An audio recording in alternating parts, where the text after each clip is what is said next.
You are listening to Quality Time, a podcast designed to support Nebraskan providers through their journey with Step Up to Quality. I am your host, Colleen Schmidt. Get ready to listen as we prepare to elevate each other as we step up to quality. Welcome back, listeners. Today, our topic is on advocacy and early childhood education. That actually is our theme for season 3. So we're doing an entire episode on how advocacy can be easier than you think. Today, we have a panel of 2 powerful family child care providers from Lincoln. I want to welcome Liz Arnold and Shannon Hampson. Yay, thanks for saying yes.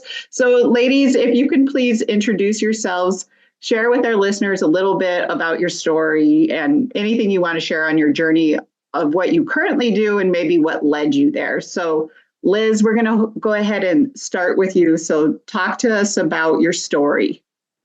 Hi, Colleen. Thank you for inviting me. I am a mom of 5 kids. I had my first kid when I was 20 years old. I was in college to be an elementary education teacher, but I had my kids boom, boom, boom, 98, 99, and 2000, and I couldn't keep doing school, so I was home with my kids. We had 3 kids. We couldn't afford daycare. So I stayed home with them. I started watching a neighbor's kid here and there, and I liked it. But I had 5 kids, and that messes with ratios. So I did not become licensed as an official provider until December 21st, 2020. My biggest push to become licensed was all the COVID money. I was doing the same job that Shannon, my friend here, was doing, and she was licensed. I wasn't. She was getting money. I wasn't. And so I decided I was just going to do it.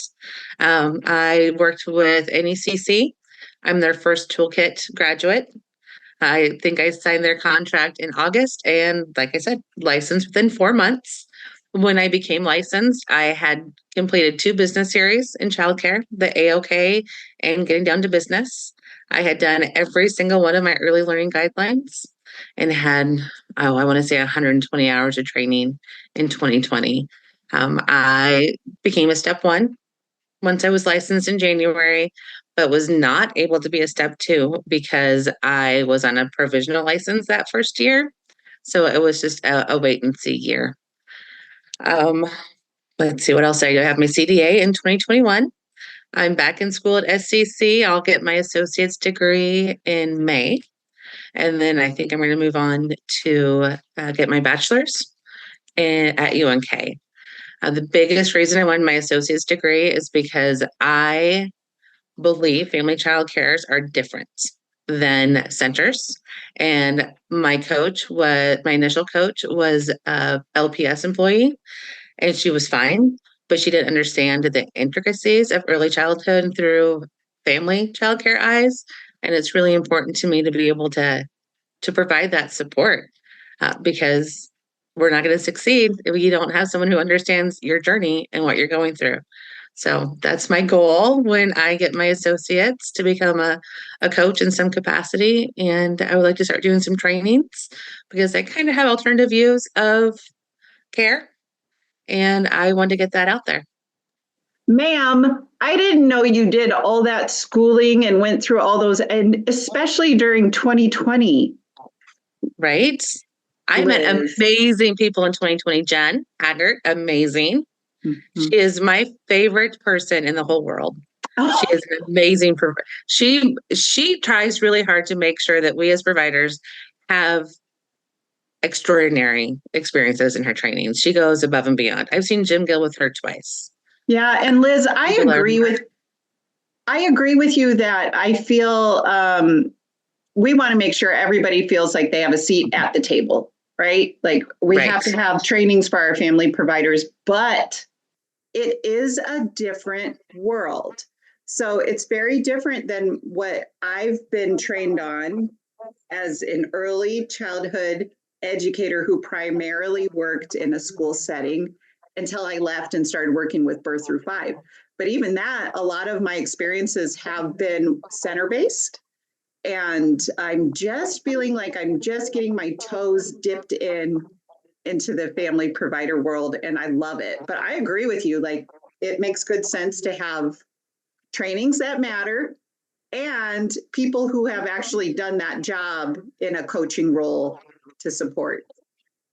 So cool, Liz. I love that. I didn't know all that about you. This is my favorite part of the podcast is learning about the guests. So that's awesome.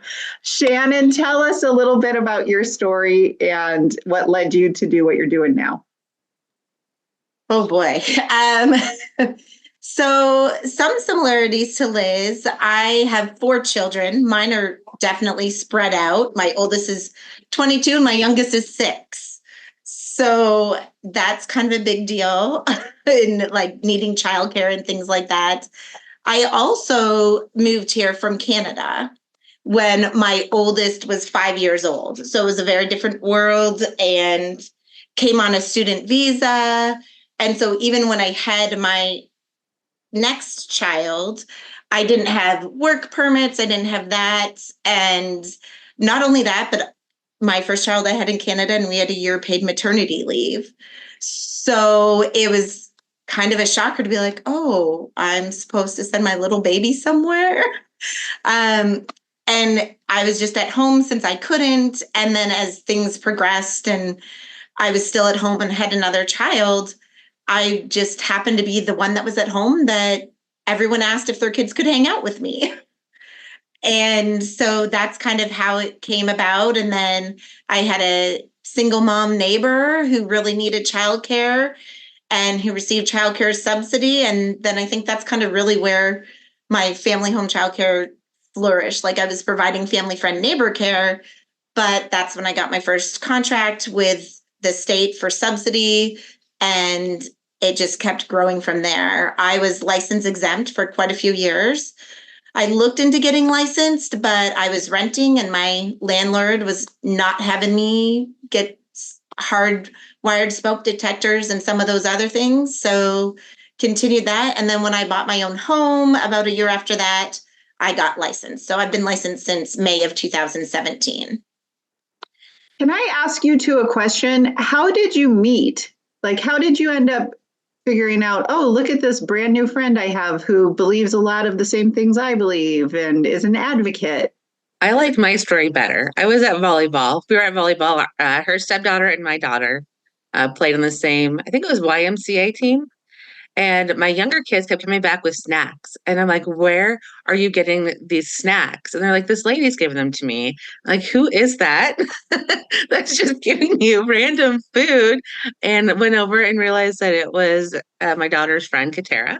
It was her stepmom. And so we started hanging out from there. And Oh, Shannon always has food. She will always give you a snack. I do. I don't know why. I don't know. Maybe we're just everywhere. And I'm always like, someone's hungry. I got to have snacks. the constant caregiver. She always has the snacks.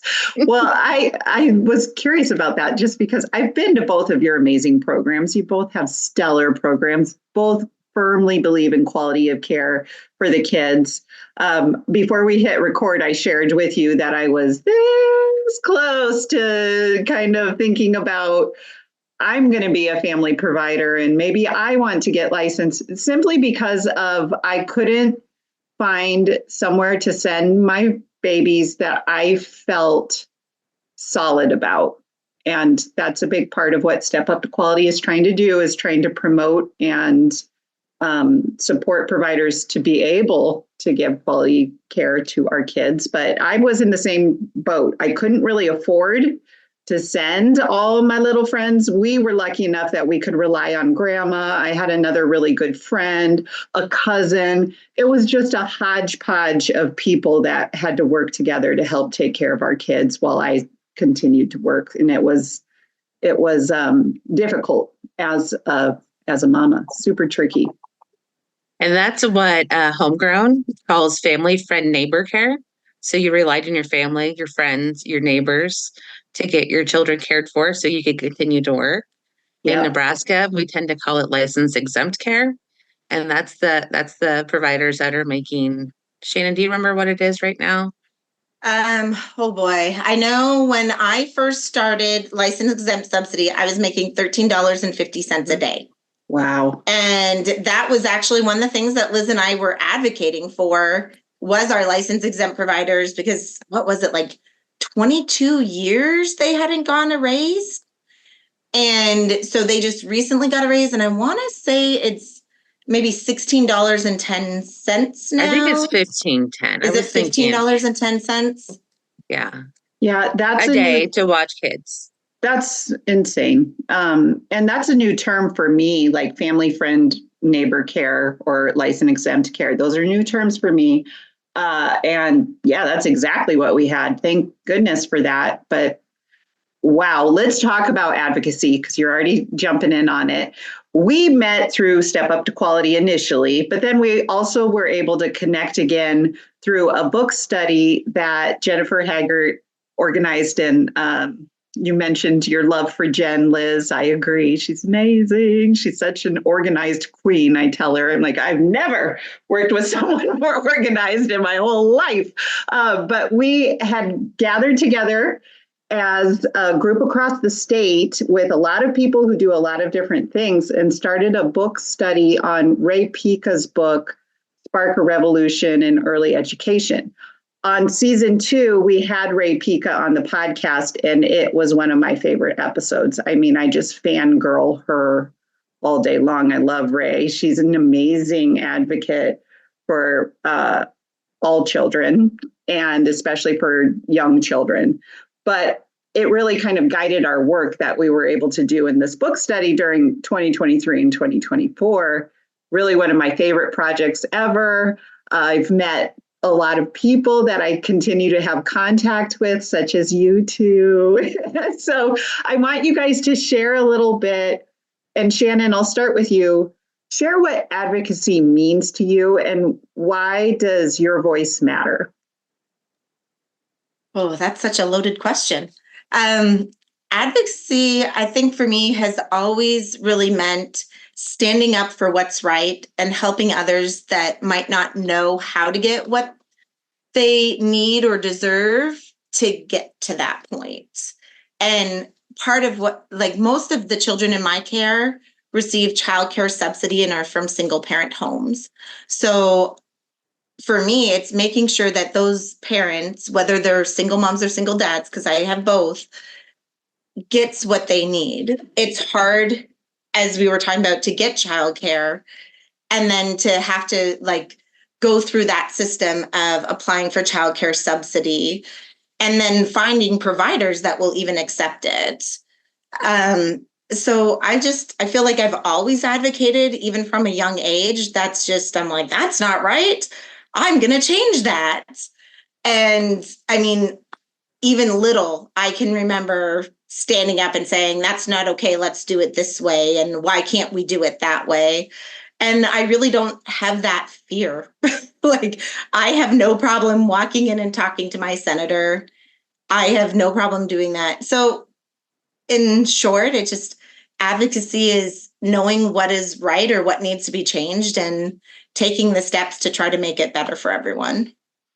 Thank goodness for people like you, Shannon, even as a young girl who was brave enough to say, that's not fair or that's not okay. Sometimes we label and pigeonhole our kids for being, I don't know what you would call that. Not that this is you, Shannon, but we would call a child who does that someone who's bossy, or someone who's, being a tattletale or a this or a that. And it's really, they're just seeking justice is a different way. I was called stubborn a lot as a child, and I'd probably say I'm still probably called stubborn, and probably not necessarily in your face, but I feel like people probably think that sometimes. I don't go away very easy. I'm like, you said no this way. What if we do it this way? I'm the same. So I can totally relate. And yeah, I feel that I was as the kid too. I was very much seek justice. But we have 4 kids, and I have one who is definitely a justice seeker and wants everything to be fair for all. But I love what you said about it. Really, just is standing up for what's right. Liz, do you want to kind of piggyback off of anything Shannon said? Anything else to add? So I think it's you're using your voice to make positive change. No one's out there advocating for something worse. But Shannon does have a lot of the single moms and single dads. She has a lot of lower income families. She's really good with behavior kids. So she gets a lot of kids that have big behaviors that don't do so well in centers, even Head Start, that have come to her. I like to see my role a lot as advocating for professionals. Like my job as a in-home provider is minimized in everywhere. This community sees me as a babysitter. I had a dad who I watched his daughter for 4 years and he would still send for babysitting. And I would tell him, I'm a child care provider. I am not sitting on your child. I am providing her all of these amazing experiences. When I see providers out and about, I go out of my way to say, I'm so proud that you're out here in the park. I'm so glad you take your kids to the zoo. I'm so happy that you're here. Um, I want to bring that professional recognition that we just don't get. Even at school, I just had a talk with a professor who I was like, I think that you could make some exceptions for in-home providers. I think you could really change the world in your role as a teacher right now if you promoted in-home childcare, if you promoted mixed age care, if you promoted relationships. Like, you're in such an amazing position to do that. Do it. Like, use your voice, use your power. And that's kind of where I try to do it. I want to raise the awareness of how important we are. I dare you, go to work without a daycare provider, a family, a friend, a neighbor. We're not going back to work if we're not here. You need us, so treat us the way we deserve. Absolutely. Like, the world cannot go round without you. And I fully agree with you that we have to advocate for our family providers to be seen as professionals. And I think I'm an optimistic girl, so I think it's getting better. But the only reason I think it is getting better is because of conversations like this and actions like, Liz, your example of going to your professor. Yeah, that's like a small thing you can do that might have a big ripple effect. So let's talk more about strategies for advocacy. Shannon and Liz, I know you both do this, but Shannon mentioned, she's like, I go and talk to my senator. So typically when people hear the word advocate, they think it has to be something really formal or fancy like that, like going in front of legislators or a big crowd and yes, that for sure can be part of advocacy, but it can also look more simple. So Liz, I'm going to have you go again. Like, talk to us. How can it be easier than you think?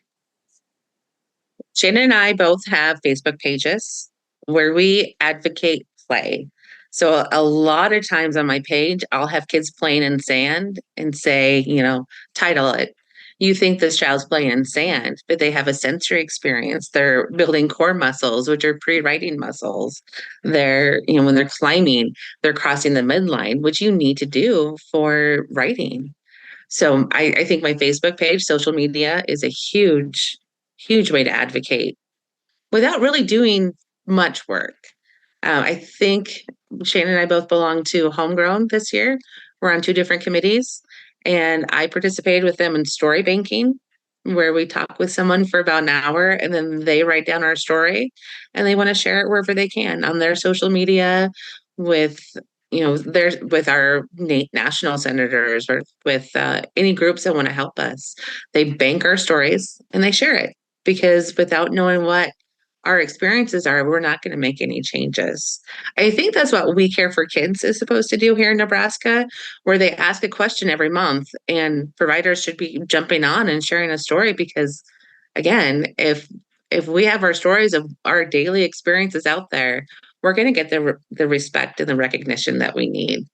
And then, like I said, discussions. I had my talk with my professor.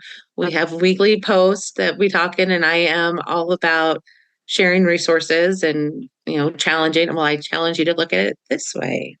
Maybe children don't need to be on the iPad for 20 minutes. Maybe we could take them outside instead to look at real bugs. And Liz, you're outside me all the time, right? Yeah, my goal, we have hit it 3 years in a row, 1,000 hours outside as a daycare. during daycare hours is a huge commitment. That's snow, rain, wind, that is everything. We're at the 110-degree days with water. We're outside every day just trying to offset the amount of time people spend on computers. Yep. And you know what? The most beautiful part to me about both being in both of your programs was seeing the different ages of the kids and how when you were outside, Liz, I specifically remember yours, you had like a baby who Yes. was napping, but you just let her nap on Yeah. you. And the wrap and went on and did all these amazing interactions. And I was like, man, she can do And it that all. baby is a walker now. She is crazy. So sweet. So I love that you're mentioning, it can be simple things like social media, or it can be really working to get your voice heard so that it is more visible and out there. And I agree with you, Liz, on that 100%. Yeah. Shannon, you mentioned already the fact that you do go to the Capitol and advocate there. Talk to us first. Talk to us about that experience and what that is like, or what people can do, and then maybe speak upon how that impacts and a model almost for your kids and the families that you're serving too. Yeah. Liz and I both actually go to the Capitol often. It's actually a really cool place to go. There's some neat things that we've gotten to share with the kids. Like if the door's unlocked, then you're allowed to go in. We have gone to see the little gardens in there. There's 4 different little garden areas. We just recently at Christmas time to go see the Christmas tree, went to the library for the first time. And just introducing them to, this is your Capitol. This is your building. They know. We drive by and they're like, there's my Capitol. Almost every one of our kids knows who their senator is. Like, we have gone to the Capitol. We've created a program, Me and My Senator, where the whole emphasis is to let our senators know who their littlest constituents are. Because when they're in there making all these decisions on childcare or anything to do with children, even, the summer EBT that just went on, they're making decisions for those little kids. So if they can't see them, if they don't have a face to put with it, there's no way they're going to be able to make educated, informed decisions. And that's just kind of where it all started. Our kids, actually, Liz and I are both very child-led, play-orientated. And that is where Me and My Senator, bubbled up from. Is we were visiting the Capitol and they're like, one of the kids said, what's behind all those doors? Oh, well, senators are. Well, what are senators? Well, senators are people who make decisions for us. Well, what kind of decisions? Where do they make the decisions? Where do they, like, these are 3 to 5-year-olds and a few school agers mixed in there, but they have those questions at that age. They're ready to learn that information. And what better way to let them know as a young kid that they can walk into the Capitol anytime and meet their senator. And that's what we did. Our goal was to take them in and introduce them to their senators. And overall, we've had a pretty good response with that, I would say. Some of them know our kids by names. My daughter specifically, we were out in the public and she spotted her senator. She's like, look, my senator. I'm like, your senator's not here. Yes, that's my senator. That's Senator Raybould. That's my senator. And I'm looking around. Sure enough, that was her senator. And she's like, can I go over and say hi? I'm like, yeah. And she went over and said hi to her senator. And her senator was like, Octavia, it's so great to see you. So we know that they're making those connections. To them, it's just another friend. And I think even passing over to their parents, I've had parents say, my kid knows who their senator is. They've said, have you gone and met our senator? Why not? And so we're not only teaching those younger kids, it's passing on to the parents. It's showing them. I've had parents say, I didn't know we could just go in and talk to the senator. I can email the senator. I can call the senator. So just doing that with the kids, and that's just one aspect of it. There's so much beauty in the Capitol between the artwork and everything else that is there. the stuff we learn there, the learning value in the capital alone is just phenomenal. I'll tell you what, I love that you take the kids, and I think it is a powerful way to make them feel part of a community, like where that's kind of a why behind it. But you know who else needs to hear what you just said? Big kids like me. Like I am with you. I've emailed, I've called, I've done all that. I have never gone and put myself in an office to speak with someone who could then relay a message on to someone who makes choices about what impacts me directly. So I think that it's amazing that you're already starting that with the kids, but who really needs to hear that message is everybody listening to this podcast. Like Shannon and Liz are saying, it doesn't have to be that scary. It doesn't. And you were kind of asking, like, how do you start? It can be as simple as sending a couple sentences to your senator, or, part of it is trying to get more childcare providers involved. So then senators know they have childcares within their districts and you need to make good decisions for us. So, just even saying, hey, I'm a family home childcare, or I'm the director of a childcare center. This is where we're located and you're our senator. And thanks for, learning about us, or come visit us, or just information so that they know we're there, because that's part of advocacy, is being known.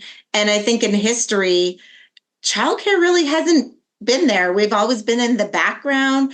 We've always like, yeah, we're here. But it's time for us to be known. There's a lot of changes that need to be done. And unless we start being known and work together and stand up for each other, for the children, for the childcare providers, for our field in general, we're not going to get that change. And I really think even in the last couple of years, we're starting to get there. We still have a lot of work to do, but I think some of those first steps are, and it doesn't even have to be your senator. You can reach out to First Five. You can, in your daycare Facebook groups, like, hey, what do you think about this? Or, make a phone call. There's so many ways to advocate. It doesn't necessarily have to be, as Liz was saying, I mean, even seeing other childcare providers out in the community, that's advocating, showing that we can build a community. That's little. If you know there's a childcare provider down the road, introduce yourself. I mean, I think one of the best things for me is having Liz, because when there's times where I'm like, what do you think about this? She'd be like, yeah. Or she's like, oh, maybe hold that change, Shannon. Maybe it's not time for that. So if you can find someone, that's really important. And that way you have that support to be like, yeah, send that email. Yeah, you have a valid point. When you said work together, like we're going to have to work together, that gave me goosebumps. And I firmly believe that in order to make any sort of positive change for early childhood, we need to collaborate and work together no matter what hat you wear. So family home childcare providers, public preschool teachers, Head Start directors, coaches, like it has to be everybody on the same sort of mission. And I agree with you, Shannon, we got a lot of work to do, but I think we're getting intentionally better about that. We need to add parents in there too. It's not just the professionals. Our parents need to be involved. Employers need to be involved. Our senators need to be involved. Grandma down the block. Our kids need us right now. Our families are just dying under the pressure of the inflation and finding childcare, because we're leaving. A lot of childcare providers are leaving, more now than 2020. You can't find it. You can't afford it. You can't afford not to find it. If we need to change something, we need to bring parents on board as well as all of the other professionals. Such a good point. I know it's so cliche, it takes a village, but it really does. Like that is true. And I agree with you, Liz. Liz, talk to us a little bit about some of your favorite resources so that they can start feeling like advocates. I love that Shannon mentioned First Five. That's a goodie. Talk to us about a few more, Liz. Oh, Shannon's better at the resources part. I'm better at the researching part. First Five is amazing. We have reached out to Appleseed. Um, the most powerful book that I've ever read in my entire life was Illuminating Care. I have never felt so seen as when I read her book. So I follow her on Facebook and she shares things. That's a good one. Find someone you agree with on Facebook. Even find someone who challenges you on Facebook and follow them and see what they're saying, because you should challenge your beliefs. You should flex a little bit, but also get the affirmation that it is okay that you're not doing worksheets with kids because your kids are learning. I promise. It is okay that you don't have desks in your classroom because Play-Doh is just as important as pencils. So follow those as well. I think that's all I really have. What else, Shannon? I think those are great, Liz. Those are, Oh, yep. There's so many. Homegrown. I know we were mentioning Homegrown. They have some great things out on their Facebook page. And I'm always going to stick with like other providers too. Other providers have been through a lot and they could have an answer that you wouldn't even know of because they happen to have that experience.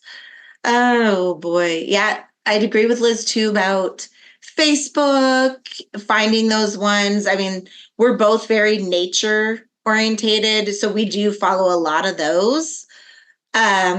Because that's probably an area that we have advocated in a lot. Even so, through our Step Up to Quality, we're like, we're going to write our own curriculum and get it approved by NDE because we want nature, child-led, outdoor, integrated, and sure enough, we both got approved.